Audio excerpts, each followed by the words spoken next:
I think we're live. Hey guys, this is our first time we're going to be on here talking a little bit about. Wait, Yeah. are we really live? Oh, it's Is it happening. Okay. Well, it's blinking. What do you think? Oh, Yeah, now we're live. but it's still blinking at us. No. Oh yeah, I think we're good. Okay. Hi guys. So we are here doing a first time thing. We've never done this. We're feeling awkward. We've done the hair thing, the leg thing, the where do we sit thing. So we're just. It is what it is. It is what it is at this point. So we have been asked a lot of times why we're doing the Freedom Exchange, and so we thought we would just pop on for a few minutes and just kind of explain it to you. I would say everything is in the name, the Freedom Exchange. It was a really easy name to come up with, I think, because it's all about exchanging stories and time and support for each other. And in exchange, you get freedom. And it comes from just our stories and our life and our experiences, the good and the bad, the ugly, and everyone has a story, right? Everyone has a story. Did I interrupt you? No, okay. I think I lost my train of thought. No, we everyone both work has a full story. days right now, so we're Yeah. Woo! Everyone has a story, and so I think we both know how important it is to share our true, authentic self. And I think with both of us, it took us going through a hell of a lot of hard stuff to come to that realization. So now that we're kind of working through it, and on the other side, we want to get that platform for everybody else. So why prison reform?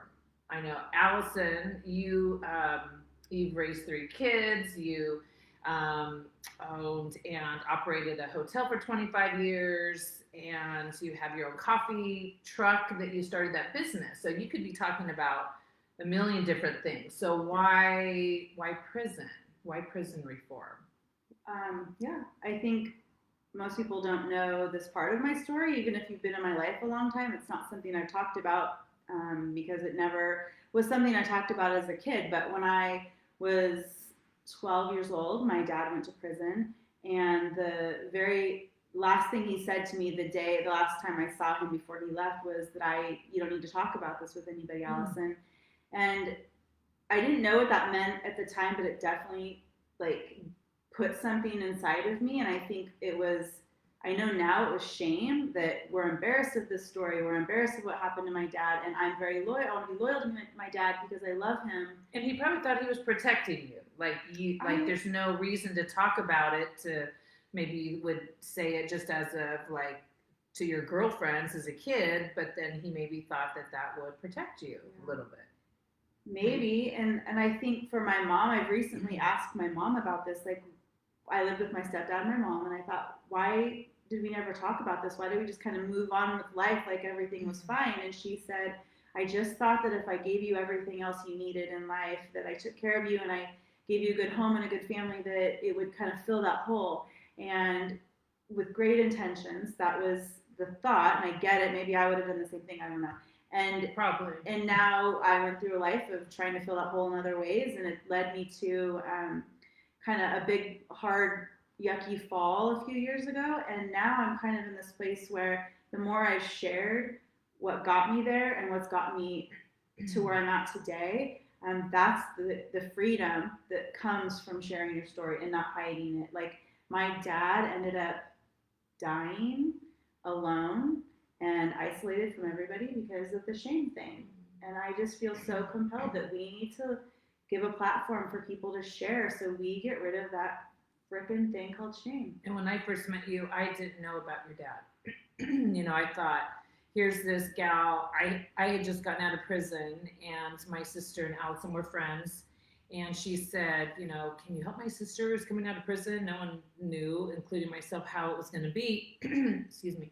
And then, I met you. We did a few things. You took me home to my house, and I was scared. Oh, do I tell this person that I was in prison? Because I at first wasn't going to tell anybody. Do you know I was so nervous that day? I was so nervous. You were? Yeah. When we left together that first time, I was so nervous because I thought, okay, I'm driving about 4.5 miles. I'm driving with a criminal. I was like, I'm driving 4.5 miles. What are we going to talk about? That was my thought. I didn't want it to be awkward. And then it never was. We have not stopped talking since that day. That's been a little like over 4 morning years. to night, we have not stopped talking. Yeah. But I was That's nervous true. because I just thought, I don't know what we're going to have in common. I don't know how to talk, but it's like we're both girls. It wasn't hard. Well, and Not that it has to you be were girls. safe, so I think that that's the main thing too. When I first got out of prison, I said I wasn't going to tell anybody, and I was on the airplane in Texas, getting out my first day, and I still wasn't going to tell anyone. A gentleman sat next to me after I got dropped off with no luggage from Carswell, Texas, and he's like, why were you in Texas, business or pleasure? And I thought, oh shoot, door number 3. yeah, not business, definitely not pleasure. And so I just said I think about it a minute or something like that, I said.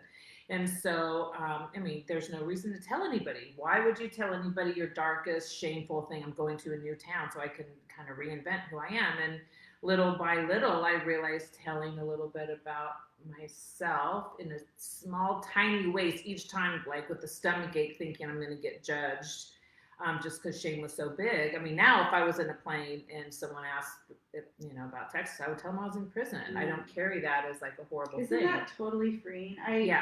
I feel like I'm still a little bit tentative in my journey coming out of hard things and what to share and who to share things with. I think it's important to discern your audience and find people that are safe. There's a difference between vulnerability and transparency. Like we can be transparent and show everybody our insides and tell everybody all the details of our life, but I don't think that always means you're being vulnerable and you're going to the places of your feelings, your emotions, your brokenness, your shame. That to me is vulnerable when you put yourself out there to be hurt even more by judgment or isolation from people. Yeah, but it's important to say it in a way that is empowering, not like, oh, here's what I did, and because that can, that comes from a whole other place. But if you say, this is what I did, or this is what happens, and this is where I am, and people really are taken aback by it because everyone has their I think stuff. That comes with time. I think that when everything was fresh, and probably like you when you first got out of prison, when everything's really fresh, you hold your cards a little close because you don't know who to trust. You don't trust yourself. You're hurting. You're not sure what to say, and so I think over time, look at you now. You're just like, hey, everybody. There's like a neon sign of your head. Just kidding. Not neon. No. No, I know. Pink and bedazzled, sparkly.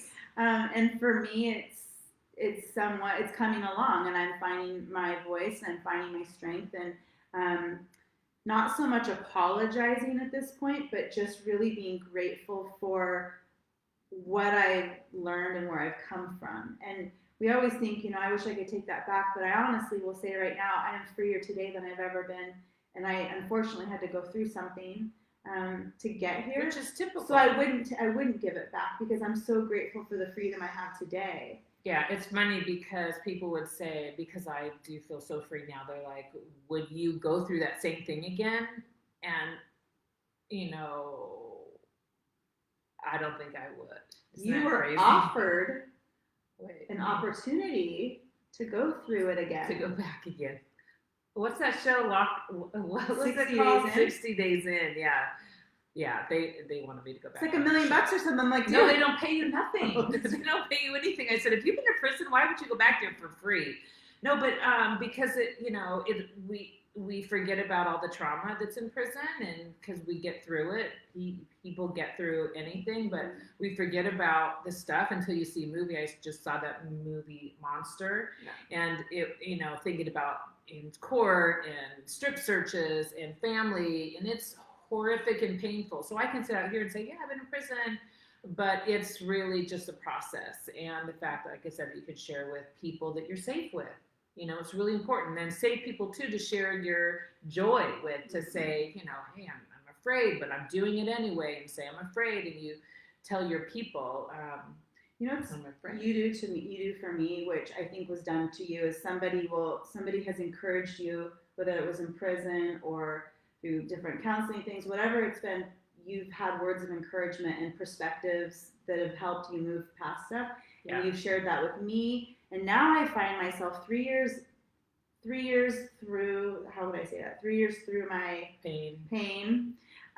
3 years in the dark. 3 No, years just in kidding. the thick and muddy. I'm 3 Through years the through it. funk. I'm coming out of it, and I hear myself saying those same encouraging, perspective shifting, loving things to my children, my friends, even someone I don't know very well, but I'll just throw something out, some encouragement out that has helped me so much. And it's like muscle memory now. Yeah. It's so cool how what was shared with you was shared with me, and we just keep sharing these things, and it can't Because be. we need to give what we want back. So when we give encouragement, that's us wanting it back, I think. And so even when I share encouragement, I'm telling myself that. And that, I think, is why another big reason why we're doing the Freedom Exchange, because I want to be a safe place for people to share their stories, to share it with class and without shame. And I want to be an encourager for people. And that's why I share it, because I know the freedom that comes from it. And in fact, if I would say it's your superpower, because it's really this thing that we hide that is like this thing that really catapults us into greatness. It really does. And I would have been embarrassed to say that. Like, I don't want to, it's not a bragging thing. It's like, hey, you know what? I went through this shit and I'm good now. So I have a lot to offer. And I feel like I've tried to do this a lot in my life where I'll go first. Like, go first, because sometimes you meet someone new or you're in a new environment and people are trying to figure out who you are and what your story is, and people are just trying to figure you out. And when you go first, when you share first, something small, something big, whatever it is, you immediately set the tone of like, I'll share my hard stuff, I'll share whatever, and I'm safe for you to come back at. I'm not gonna judge you. If I'm gonna share this with you, you know, you can judge me, but I'm feeling comfortable to share this with you. And that's the thing I have to say. I don't know if you felt this way, but post hard thing in my life, judgment pretty much broke off of me. And I will admit that I was a judgy person, and I held myself in high regard where I could judge other people's behaviors and actions. And today I will say they are on a journey. There's something they need to learn through that. It's not very pretty, and it doesn't feel very good rubbing up against me sometimes, but they need to figure something out in whatever's going on. And it's not judgment. It's just this freedom to not carry that stuff. And I so appreciate how my judgment is breaking off and my grace for people is growing. And I don't know that it would have come if I didn't. Probably wanted to say a have. bad word. No, because if I didn't screw up. What was the F word? Yeah. I don't want to say that. And when we judge others, that's because we judge ourselves. So the less we judge others, the more compassion we have for ourselves too. And I think, again, that's why we're telling you stories. That's why we're doing the Freedom Exchange, so that we can shout out stories so that other people, we have a lot of people we know that have never been to prison, that don't know anything about it, that are curious. And so we want to share those stories so that people say, wow, this person did 17 years and they didn't put anyone in the dirt. Or this. What does that mean? Explain that to us that have not been. They didn't kill anybody, and like they right. Put anybody in the dirt. They don't. Now you got that lingo. We'll give you some more vocab. I got lots. I have lots. She's got lots. So that ends the fact that I know someone, a friend of mine always says, Emmanuel Noriega,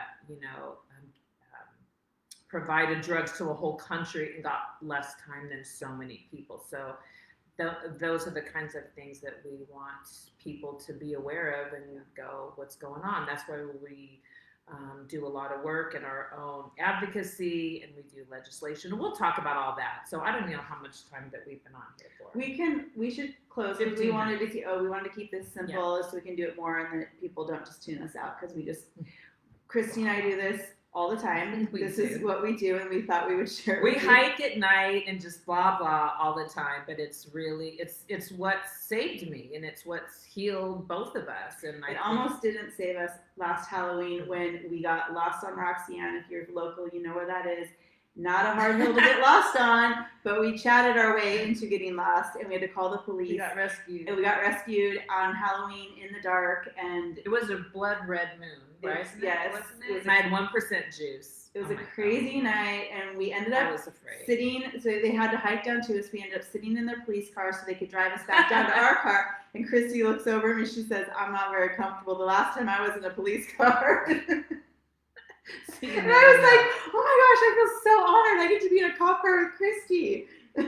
Crazy. Anyway, you guys, lastly, we just wanted to do a shout out. We are firm believers in organizations that help others. When I was in prison, I had no idea there was people fighting. I had no clue that there was anybody trying to fight for people that had been wrongfully convicted or people that have extra long sentences. I had no clue. So, Allison, you tell about what you're involved in. I am recently brand new, so we haven't really gotten started too much. It's called, it's through Columbia University, and it's a cohort of women, mostly have been formerly incarcerated, as few of us have not been. And it's a leadership. But you've been just as impacted. Yes. That's important. Yeah, sometimes I feel like I'm not worthy, and then I remember I have been impacted by incarceration, and not just through my dad, but through other things in my life. And me. And this chickie You're over here. I'm your So loved it's one, a leader. aren't I? Yeah, Okay. I love you a lot.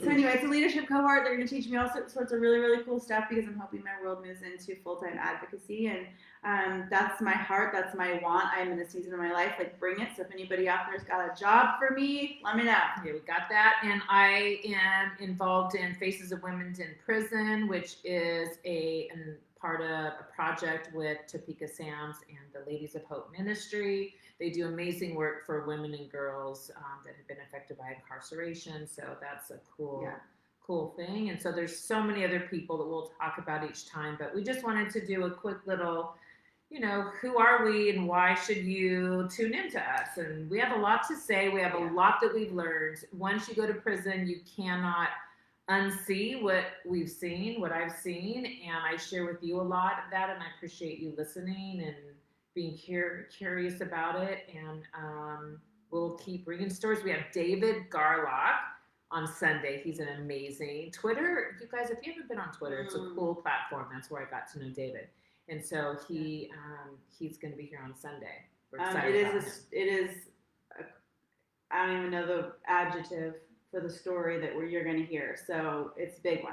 So tune into that. And then if you have any questions for us, we're going to do this once in a while. So if you have any questions for us that you want us to address, please throw them out there, and we'll look over this later, and we'd love to address that. So thanks for tuning into whatever this was we just tried to do. It was really fun.